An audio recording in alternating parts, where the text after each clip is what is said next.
The Ransom of Zarek, Ancient Tales of the Dwemer, Part 1, by Marabar Soul. Jalamil stood in her garden and read the letter her servant had brought to her. The bouquet of jost roses in her hand fell to the ground. For a moment, it was as if all birds had ceased to sing and a cloud had passed over the sky.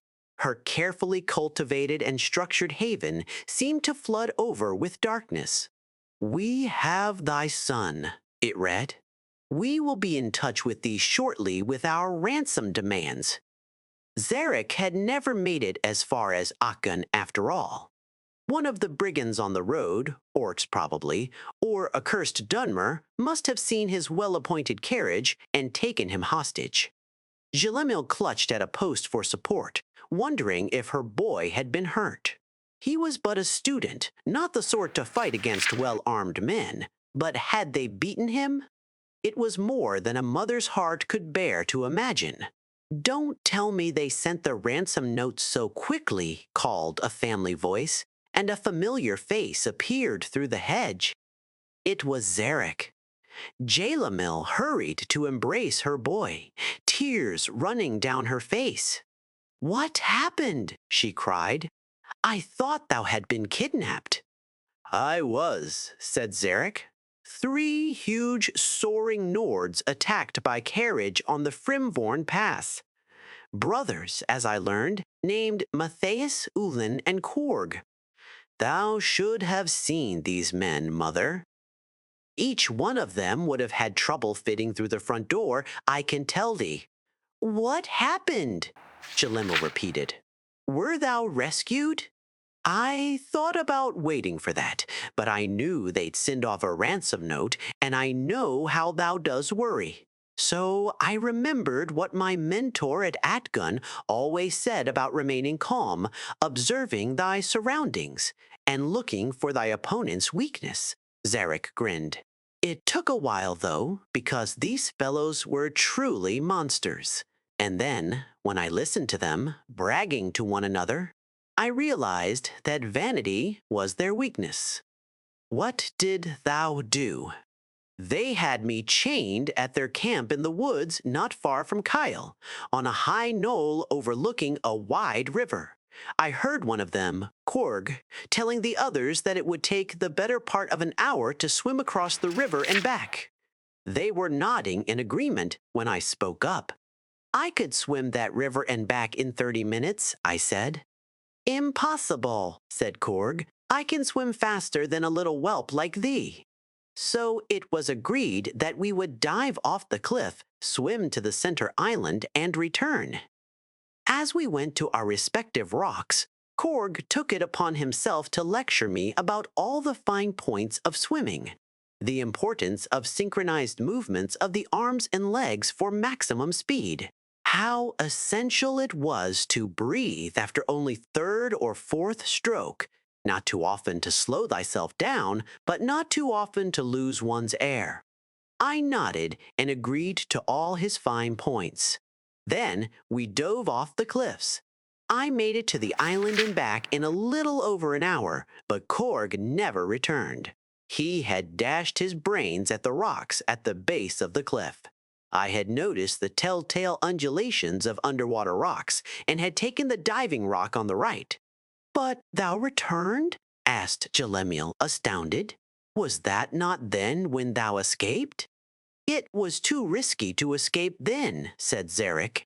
"They could have easily caught me again, and I wasn't keen to be blamed for Korg's disappearance. I said I did not know what happened to him, and after some searching, they decided he had forgotten about the race and had swum ashore to hunt for food. They could not see how I could have had anything to do with his disappearance, as fully visible as I was throughout my swim." The 2 brothers began making camp along the rocky cliff edge, picking an ideal location so that I would not be able to escape. One of the brothers, Matthias, began commenting on the quality of the soil and the gradual incline of the rock that circled around the bay below. "Ideal," he said, "for a foot race." I expressed my ignorance of the sport. and he was keen to give me details of the proper technique for running a race.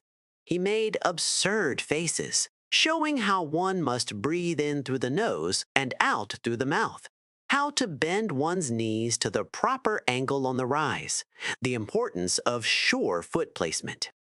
Most important, he explained, was that the runner keep an aggressive but not too strenuous pace if one intends to win. It is fine to run in second place through the race, he said, provided one has the willpower and strength to pull out in the end. I was an enthusiastic student, and Matthias decided that we ought to run a quick race around the edge of the bay before night fell.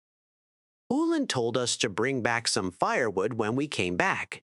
We began at once down the path, skirting the cliff below. I followed his advice about breath, gait, and foot placement, but I ran with all my power right from the start. Despite his much longer legs, I was a few paces ahead as we wound the first corner. With his eyes on my back, Matthias did not see the gape in the rock that I jumped over. He plummeted over the cliff before he had a chance to cry out. I spent a few minutes gathering some twigs before I returned to Ulan at camp. "Now thou were just showing off," frowned Jalemali. "Surely that would have been a good time to escape." "Thou might think so," agreed Zarek, "but thou had to see the topography. A few large trees, and then nothing but shrubs. Ulan would have noticed my absence and caught up with me in no time, and I would have had a hard time explaining Matthias's absence. However, the brief forage around the area allowed me to observe some of the trees close up, and I could formulate my final plan. When I got back to camp with a few twigs, I told Ulan that Matthias was slow coming along, dragging a large dead tree behind him. Ulan scoffed at his brother's strength, saying it would take him time to pull up a live tree by the roots and drop it on the bonfire. I expressed reasonable doubt. "I'll show thee," he said, ripping up a 10-foot-tall specimen effortlessly. "But that's scarcely a sapling," I objected. "I thought thou could rip up a tree." His eyes followed mine to a magnificent, heavy-looking one at the edge of the clearing. Ulan grabbed it and began to shake it with a tremendous force to loosen its roots from the dirt. With that, he loosened the hive from the uppermost branches, dropping it down onto his head. "That was when I made my escape, mother," said Zarek in conclusion, showing a little schoolboy pride. While Matthias and Korg were at the base of the cliff, and Ulan was flailing about, engulfed by a swarm. Shalemel embraced her son once again. Publisher's note: I was reluctant to publish the works of Merobar Sul, but when the University of Gwylem Press asked me to edit this edition, I decided to use this as an opportunity to set the record straight once and for all. Scholars do not agree on the exact date of Merobar Sul's work, but it is generally agreed that they were written by the playwright Gor Phelim, famous for popular comedies and romances during the interregnum between the fall of the First Cyrodiilic Empire and the rise of Tiber Septim. The current theory holds that Phelim heard a few genuine Dwemer tales and adapted them to the stage in order to make money, along with rewritten versions of many of his own plays. Gor Phelim created the persona of Merobar Sul, who could translate the Dwemer language in order to add some sort of validity to the work and make it even more valuable to the gullible.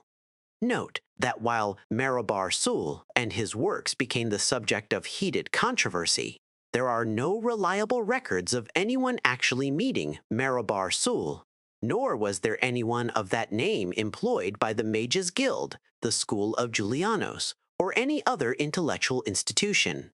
In any case, the Dwemer in most of the tales of Merobar Sul bear little resemblance to the fearsome, unfathomable race that frightened even the Dunmer, Nords, and Redguards into submission and built ruins that even now have yet to be understood.